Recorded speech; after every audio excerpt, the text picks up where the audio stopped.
What up, gang? Carolina Jackpot time coming at you on Friday morning. How are you guys doing today? I'm doing all right. I'm a little bit worn out and starting to get kind of tired this week. I've become now addicted to these mean bean type of drink. That's like some coffee energy drink or something. It does the job. I was about 2 or 3 o'clock every afternoon, man. I was just like, I can't do it anymore. I can't make it. And that's helped pick me up a little bit. So I guess it's doing its job. At any rate, I'm ready for some college football this weekend. What about you guys? There's games on tonight too. You got BYU taking on SMU in Dallas, and Northwestern taking on Duke. They'll be tangling in some little playground on the side of Lake Michigan. I don't know. It's their temporary home for Northwestern. They tore their stadium down and are rebuilding it. I'm imagining this place is going to look something like that stadium in Hawaii, and that, just a bunch of aluminum bleachers. It's like a temporary type deal. But that'll probably be kind of a boring game, kind of wet fartish. I'm looking forward to a lot of games on Saturday as well. Not just the Gamecocks game. There's some games in other time slots I'm going to keep an eye on, and I'm talking about 2 matchups that are going to be during prime time. And in honor of one of those prime time matchups, and in honor of Appalachian State and my hatred for Clemson, one of my subscribers over here on the YouTube channel, the App State Man, sent me that. That's an Appalachian State hat, and I'll wear that tomorrow night during this ball game. Shout out to the Appalachian State Man. I do appreciate that. He said I didn't owe him anything. If I could get him a couple of joints and a couple of 6-packs of some type of Asheville IPA, he'd be good with that. And I said, I'll do what I can. I can't make any promises, though, but thank you for the lid. So, looking at that game, what's everybody's thoughts about that? Right now, Clemson is a 17-point favorite. You know, it seems like it's too many points given the way they played week 1. But given the way they played week 1, are we overreacting to that? Is Georgia just that damn good that they're going to do that to a lot of teams this year? I have a hard time with looking at some of the teams that are on Georgia's schedule, believing that they are going to be that putrid at moving the football. And I said, early in that game, I thought it looked to me like Cade Klubnik was playing a little bit better. But he's got some wide receivers now. He's got some young ones that have some talent. Obviously, one of them is a 5-star. I think the other one's a high 4-star. Wesco is the one guy's name. I don't know. Moore, I think it's the other one's name. It's just, this is awful early in the season for such young guys to be making an impact. They may make an impact tomorrow night against App State. This is not Georgia by any stretch of the imagination. I think Clemson has the defense to shut down Appalachian State. They have the defense that can hold them to, hell, they could probably hold them to 10 points.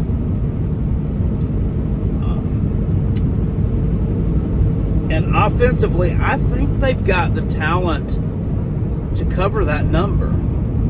I really, really do. But is the confidence shaken? Is my thing. Is their confidence, have they been damaged? Because they're not used to this. They're not used to, back during their elite run, every so often they'd lose a game, but then they'd turn around and, when they lost that game to Syracuse a few years ago. Do you guys remember that? In 2017, when Kelly Bryant was the starting quarterback, they lost at Syracuse in the Dome on a Friday night, like 27-24, I believe it was. And then they came out. the rest of the regular season, they just steamrolled everybody because they said they were angry. And a win like that became, to me, something that I started calling a little old Clemson game, because in that they would just go on this roll of where we've been disrespected, we lost, we're mad now, and little old Clemson's going to come out swinging. And that's worked. That worked for a while. It really. But now I just,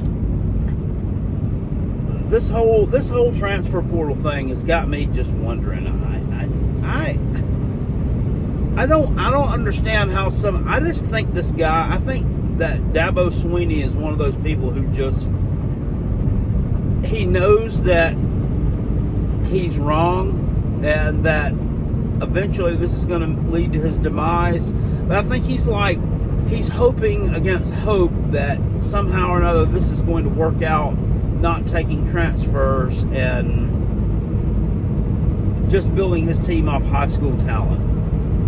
And he knows it's not going to work. Look, you can have a good team built with nothing but high school talent. You can have a good team. You can have an elite team. But the thing is, the other teams that were in your genre, shall we say, not your genre, the other teams that were in there in your mix, like the Alabamas of the world, the Georgias of the world, have now clearly distanced themselves from you because they've leveled their game up even more than what it was. Yeah, like you take 2024 Georgia and put them up against 2018 Alabama or 2018 Clemson. I think they beat them by 2 touchdowns because they don't even not only have what they have, they've added talent in key spots from the portal to kind of bridge the gap from one guy who left, went to the NFL, and then we've got a backfill that's coming from high school, but he's not quite ready yet. So they brought in this portal guy from Oklahoma. He's got 1 year left, and he's going to kind of bridge the gap for us there until this high school dude's ready. The high school dude's going to provide depth this year because we're going to develop him and bring him along. And then next year, when Oklahoma dude either is gone to the NFL or just graduates and he's gone, he'll be ready. And then we'll just keep repeating that cycle. And we'll just keep supplementing it with great recruiting. So you're missing the bridge and the gap part. It's fucking with your depth. That's what it's doing. And I know, yeah, I'm a fan of a shitty team, but you can't get here and say anything. But I still know what I see. I can still sit here and comment on college football. That's one thing I hate. It is you'll get some idiots in the YouTube comments, and there's not a ton of them, but there's some that are like, the 10-year-old type of trolls. Well, you don't know anything about winning no championships. No, I don't. I've seen other teams do it. Right? I've been watching college football for a long time. So I do know a little something about a little something, despite the fact that my team has never done it. But with Appalachian State, I mean,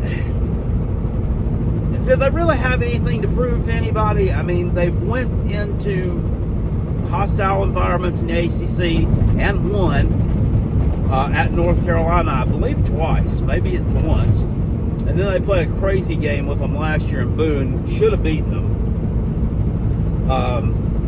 but they didn't. And the game was so close that Mac Brown said he didn't want them back on the schedule anymore. He did not want App State on the schedule anymore.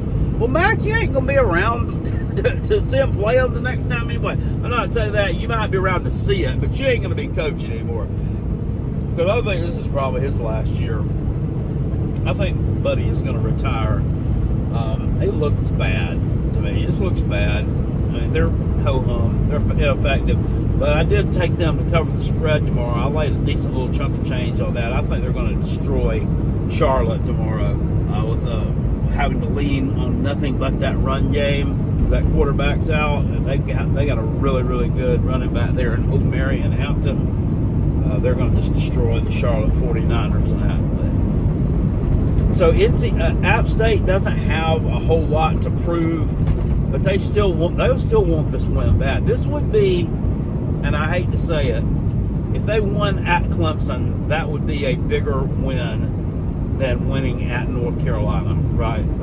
Because I mean, it's just the perception. Yeah, North Carolina's not won a couple of national championships. Clemson has, and those teams are further and further away in the rearview mirror every day. But still, going there, that considered by many as one of the top 5 environments in college football, that's real debatable. That would probably be, besides that Michigan win, that'd be the biggest win they've ever had if they knocked off Clemson there. Even though Clemson appears to be damaged goods, we'll see. I think App State's going to keep this inside the number. I think they lose by a couple of scores. I think Clemson maybe gets it going in the second half in this game. I think this is maybe opposite of what we saw last week. I think maybe they kind of get it going in the second half. App State just doesn't seem to. They seem to have at least one playmaker every year. They don't really have, outside of their quarterback, they don't seem to have a lot of players. I'm kind of also concerned about their running game. The running game is usually really, really strong. They lost their top running back in Nate Noel to Mizzou.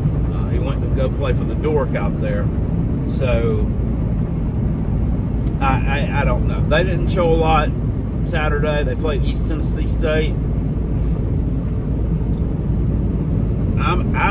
I'm thinking App State as far as a cover. But in about 10 miles, turn right onto Old Greenwood Road. Thank you. I'm taking Clemson as far as a outright win in that one. I think they win the game. Second game I want to talk about NC State versus Tennessee. Also a primetime game in the Gamecocks' former home away from home Bank of America Stadium in Charlotte. I say former because we used to actually play well there. The last time we went there, not so much. Look, I make no bones about this. This Tennessee fan base has gotten extremely cocky, extremely chesty, especially online, and it's frankly just annoying as hell. That being said, they kind of have a reason to be confident. I mean, I understand you're in love with your quarterback. The thing is, he's not faced a pressure cooker situation yet. Not in college. He hasn't. That bowl game was not a pressure cooker situation. If you lost that game, nobody would care. The bowl games anymore, pretty much, sadly, if it's not, if it doesn't have something to do with the playoffs, it's just an exhibition. Nobody remembers it. I mean, that you can. It's good to have the practice to lead up to the bowl games, but he did look good in that game. I'm not taking anything away from that, but this is a primetime matchup against what's still a top 25 team. And I know that they did not look great last Thursday night, but that's key. Last Thursday night. They got 2 days of rest on you. They got 2 more days to prepare for this game than what you do. And if I know Dave Doran, like I think I know Dave Doran, he's going to have that team ready for this game. It's not like NC State has never faced, a big time situation before.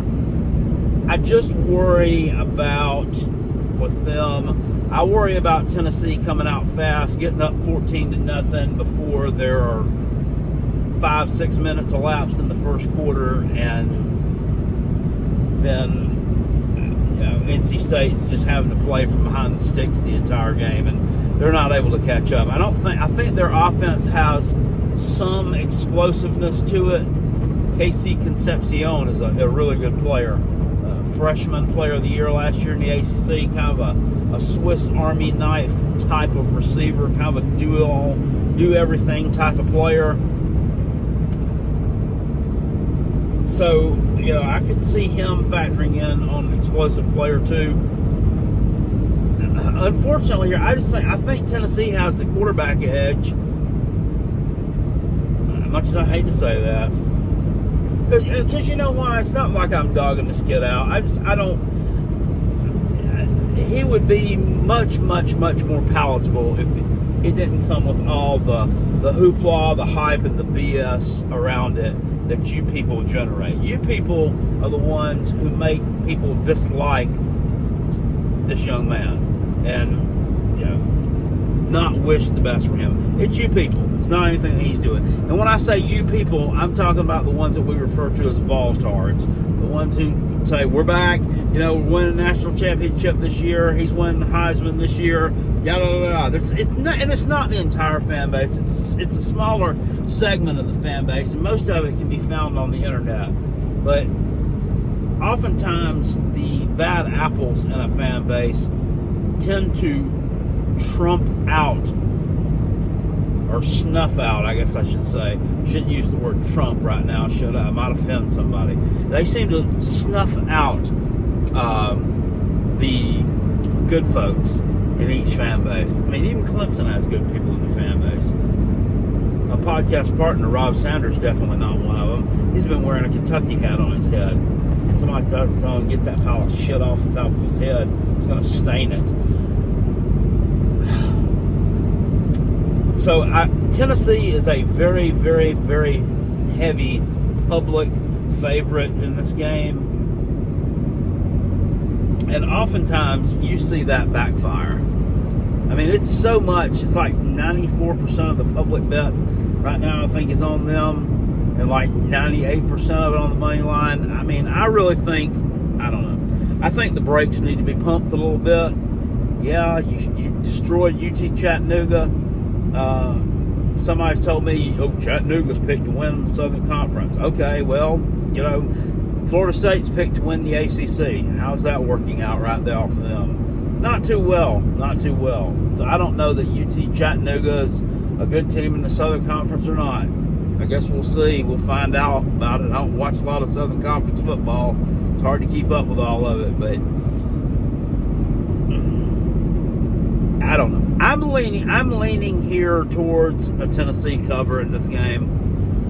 And the line's gotten all the way up to 10. That's not that out of hand. I could easily see them winning this game by 2 touchdowns, 3 touchdowns. If they get out in front early, which is what my fear is that they do. If they go down, they get the ball, they score a touchdown, Nico pushes the ball down, they score pretty quick. NC State's got to respond. It's got to be a score and respond. We've got to have a basketball game type of scenario here, back and forth. Can NC State keep up? I don't think that they can for 4 quarters. And I don't think they can for 4 quarters, and that's why I just don't think they're going to be able to keep it inside that 10, unfortunately. So the chesty fan base will get even chestier, in my opinion, by the time this thing is over with. But anyway, this has been a long video about just 2 games I've been talking about. You guys, down in the comment section below, let me know what you think about these games. If you're a Tennessee fan, let me know you're winning by 100. If you're a Tater man, are you covering against Appalachian State? Are you scared they might actually come in there and beat you? It's not out of the realm of possibility. I give it a less than 10% chance. I mean, hell, looking at Clemson a few years ago, I would give it a less than 2% chance. So, just let me know what you guys think about that. It's about time to go to work again, and I will see you all later. Appreciate it. Peace, and I'm out of here. Go Gamecocks.